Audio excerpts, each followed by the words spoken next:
Ito ang mga kailangan niyong malaman bago umakyat sa pinakamataas na bundok sa Central Luzon, ang bundok ng Tapulao. Una, I highly recommend na mag-overnight sa campsite.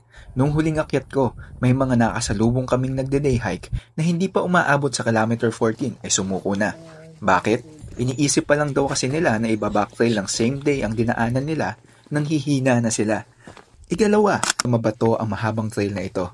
Pero bukod doon, marami ring open trail magsimula sa kilometer 10, kaya magbaon ng sapat na tubig lalo na't sobrang init sa Zambales.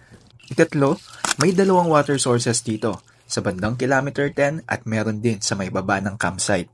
Ikaapat, sikat ang trail ng Tapulao para sa mga motocross enthusiast.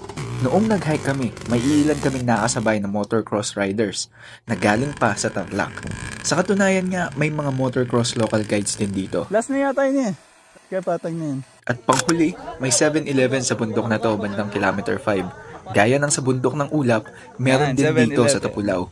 At kung pababa ka na, dito mo makikitang naghihintay ang mga enduro na pwede mong sakyan pabalik sa jump off. Safe ba to?